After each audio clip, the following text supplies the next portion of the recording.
Tampa Museum of Art's newest exhibition features an art form that really took off after World War II. We're talking about abstract expressionism. A social revolution is now on display, and none other but the executive director, Michael Tomore, joins us today. What's going on? How are you? Things are going great. Really excited about these two new shows that we're opening up, Abstract Expressionism, A Social Revolution.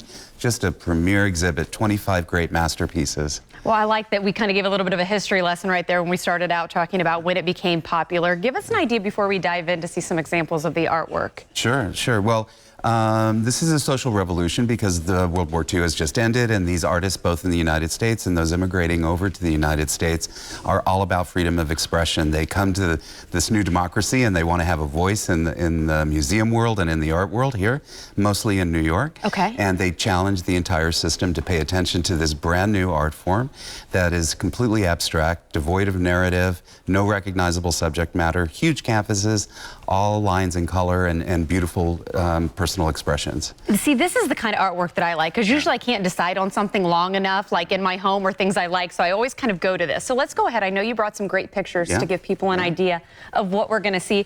Take us away, Michael. What is this? This is a stunning masterpiece by Helen Frankenthaler, one of the few really celebrated artists in her own lifetime of this small group of artists that reached the plateau. This is Michael Goldberg, another large canvas. They were all friends. They all worked together in New York.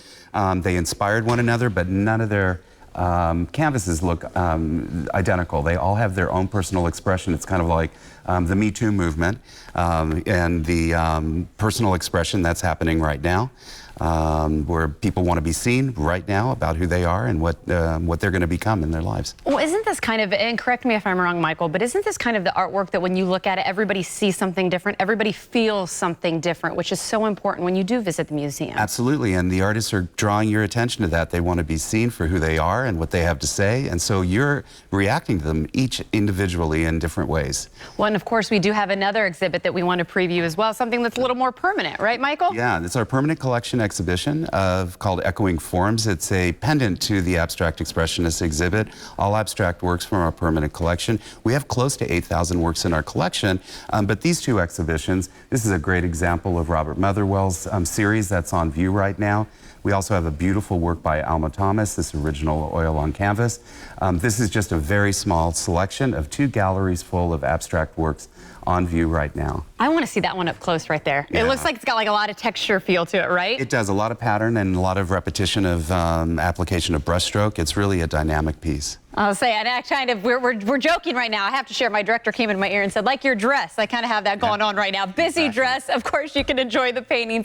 A lot more at the museum. What else is coming up this summer? Because I know you always have exciting things that you're looking forward to. Yeah, well, in honor of our 100th anniversary coming up next year, we're trying to get our permanent collection out. A stunning exhibition of photography from the permanent collection will open this summer, and wait until in the fall. We've got these three fabulous exhibitions, the work of Jean-Michel Basquiat, the works of Purvis Young, a great exhibition of Haitian voodoo flags, all having a conversation about the African Caribbean diaspora, the Black American experience. It's a great fall lineup as well. Plus 100, at 100, are 100 works, masterpieces from the permanent collection also. I was going to go back to that if you weren't. 100 years we're talking about. 100 years. We find our origins in 1920 here in Tampa as the Tampa Museum of Fine Arts. Well, congratulations with that. I think this is fair to say that you're going to be back plenty more to talk about that, right? I'd like to. Thank you. I hope so. Yeah. I hope so. Michael, it is always a treat. We want to make sure and share the information with you so that you can go check out this exhibit for yourself. Again, this will be through August 18th, and then that permanent one we discussed as well. But for all of the information, just visit the website, tampamuseum.org.